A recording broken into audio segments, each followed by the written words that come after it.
મિત્રો, આજે હું વાત કરવા જઈ રહ્યો છું ખેડૂતના દીકરાને મુંબઈની છોકરી સાથે થયો પ્રેમ. ગુજરાતના એક નાનકડા ગામમાં જન્મેલો અને ઉછરેલો રાકેશ એક સામાન્ય ખેડૂત કુટુંબનો દીકરો હતો. ઘર બહુ સમૃદ્ધ ન હતું, પણ અભ્યાસ માટે માતા પિતાનું પ્રોત્સાહન તેને મળતું. નાનપણથી તે પુસ્તકોમાં ખોવાઈ જતો. ગામડાની ધૂળવાળી ગલીઓ, ખેતરના હરિયાળા ખૂણા અને વહેલી સવારના પંખીઓના અવાજ વચ્ચે તેણે પોતાનું બાળપણ વિતાવ્યું હતું. પરંતુ તેના મનમાં હંમેશા એક જ ઈચ્છા, મારે શહેરમાં જઈને મોટું બનવું છે. જ્યારે 12મા ધોરણનું પરિણામ આવ્યું ત્યારે રાકેશનું પરિણામ સારું આવ્યું.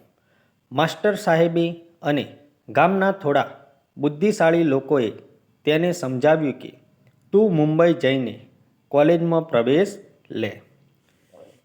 શરૂઆતમાં રાકેશના પિતાએ કહ્યું, મુંબઈ બહુ મોટું શહેર છે, ત્યાં રહેવું સહેલું નથી.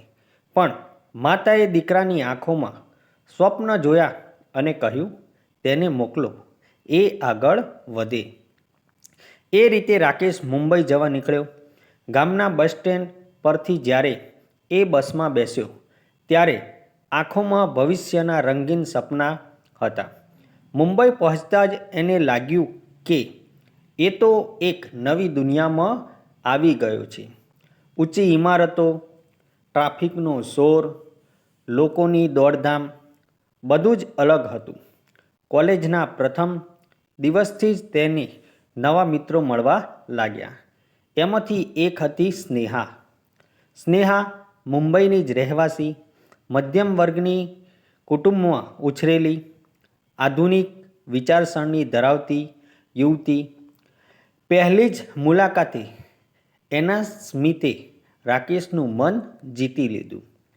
સ્નેહા સાથે વાત કરતાં રાકેશને એવું લાગતું કે એ પોતાની દુનિયા ભૂલી ગયો છે. ધીમે ધીમે બંને વચ્ચે મિત્રતા વધી. સાથે લાઇબ્રેરી જવું, કેન્ટીનમાં બેસવું, પરીક્ષા પહેલાં નોટ શેર કરવી, આ બધું જ રોજિંદું બન્યું. સમય જતાં મિત્રતા પ્રેમમાં ફેરવાઈ ગઈ. રાકેશ એકદમ નિખાલસ હતો. ગામડાની સાદાઈ એની અંદર હતી. જ્યારે સ્નેહાએ પહેલી વાર એને કહ્યું, રાકેશ, તું સાથે હોય ત્યારે મને સુરક્ષિત લાગે છે, ત્યારે રાકેશના હૃદયમાં પ્રેમની પાંખો ફેલાઈ ગઈ. એક સાંજ સમુદ્ર કિનારે બેસીને બંનેએ એકબીજાને દિલની વાત કહી. સ્નેહાએ હાથ પકડીને કહ્યું, આપણે ભવિષ્યમાં સાથે રહીશું ને? રાકેશે કહ્યું, હા જરૂર, હમણાં અભ્યાસ પૂરો થઈ જાય પછી લગ્ન કરી લઈએ. અભ્યાસ દરમિયાન અનેક પળો એવા આવ્યા જ્યારે બંનેએ પ્રેમની નિકટતા અનુભવી. લાઇબ્રેરીના ખૂણે બેસીને આંખોથી વાત કરવી, વરસાદના દિવસે છત્રી હેઠળ ભીના રસ્તાઓ પર ચાલવું, ફિલ્મ જોતી વખતે હાથ પકડીને બેસવું, એ બધું જ બંને માટે જીવનના અમૂલ્ય ક્ષણો હતા. એક વખત રાકેશે સ્નેહાને કહ્યું, હમણાં તો માત્ર અભ્યાસ છે, પણ એક દિવસ તું મારી પત્ની બનીશ. સ્નેહાએ શરમાતા માથું ઝૂકી લીધું. ગ્રેજ્યુએશન પૂરું થતાં પછી રાકેશને નોકરી શોધવાની ચિંતા થવા લાગી. ગામથી આવ્યા હોવાથી તેને શહેરમાં નોકરી માટે ઘણો સંઘર્ષ કરવો પડ્યો. સ્નેહાએ હંમેશા એની હિંમત વધારતી. એ કહેતી, તું મહેનત કર, હું તારી સાથે છું. થોડા મહિનાઓ પછી એક કંપનીમાં રાકેશને નોકરી મળી. બંને ખુશ થઈ ગયા. હવે તેઓએ નક્કી કર્યું કે પરિવારની મંજૂરી લઈને લગ્ન કરી લેવાના. શરૂઆતમાં થોડી અડચણો આવી. ગામમાં રાકેશના માતા પિતા એકદમ પરંપરાગત હતા. તેઓ કહેતા, શહેરની છોકરી સાથે લગ્ન કરવાનું યોગ્ય નથી. પરંતુ રાકેશના અડગ નિર્ણય સામે માતા પિતાએ અંતે સંમતિ આપી.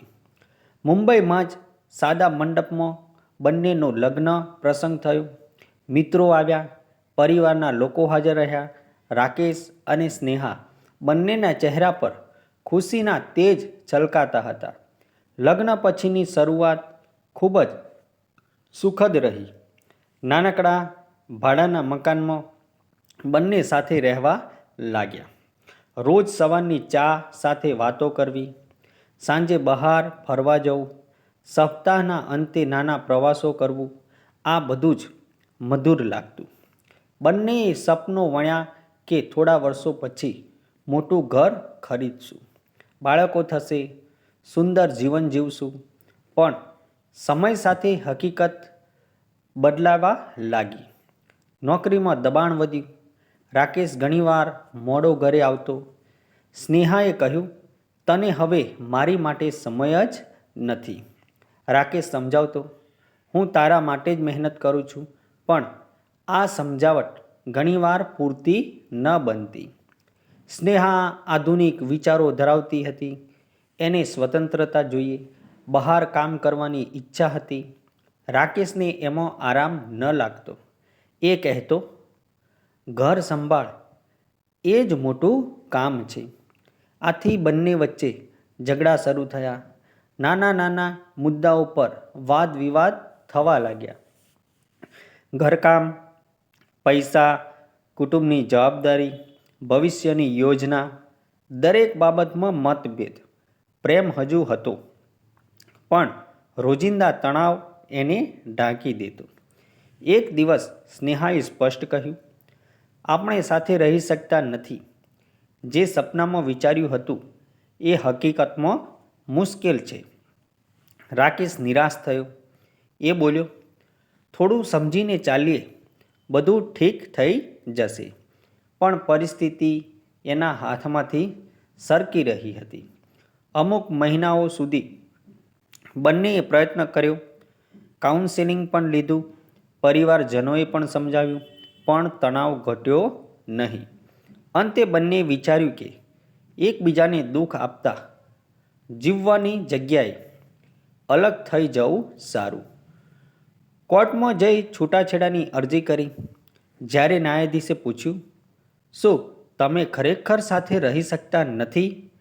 ત્યારે બંનેની આંખોમાં આંસુ આવી ગયા. પણ દિલથી તેઓ જાણતા હતા કે જવાબદારી અને સપનો વચ્ચેનો અંતર ઘણો મોટો છે. છૂટાછેડા થયા પછી રાકેશ એકલો રહ્યો. એને યાદ આવતું કે કેવી રીતે સ્નેહા સાથે મુંબઈની ગલીઓમાં ફર્યો હતો, કેવી રીતે ભવિષ્યના રંગીન સપના વણ્યા હતા. સ્નેહા પણ પોતાની જિંદગીમાં આગળ વધી ગઈ, પણ એની યાદોમાં રાકેશ હંમેશા રહ્યો. પ્રેમ તો હતો, પરંતુ પ્રેમ માત્ર પૂરતો ન રહ્યો. સંબંધ માટે સમજણ, સહનશીલતા અને એકબીજાની ઈચ્છાઓનો આદર જરૂરી છે, જે અહીં અધૂરું રહ્યું. પ્રેમ ક્યારેય સપનામાં સુંદર લાગે છે, પરંતુ લગ્ન પછીની હકીકતો અલગ જ હોય છે. જીવનમાં માત્ર પ્રેમ પૂરતો નથી. સમજૂતી, ત્યાગ અને એકબીજાના સપના સ્વીકારવાની તાકાત પણ જરૂરી છે. રાકેશ અને સ્નેહાની વાર્તા એ જ શીખ આપે છે કે પ્રેમ તો અમર રહે છે, પણ જો જીવન જીવવાની રીતો અલગ હોય તો રસ્તા પણ જુદા થઈ જાય છે. મિત્રો, આ વાર્તા જે છે એ કાલ્પનિક છે અને આ વાર્તામાં આવતા પાત્રો પણ કાલ્પનિક છે. આવા જ નવા નવા વિડીયો જોવા માટે અમારી ચેનલ સાથે બન્યા રહેજો. વિડીયોને શેર કરી દેજો અને ચેનલને સબસ્ક્રાઈબ કરજો, જેથી અમને આવા અવનવા વિડીયો બનાવવાની મજા આવે. વંદે માતરમ મિત્રો. જય હિન્દ.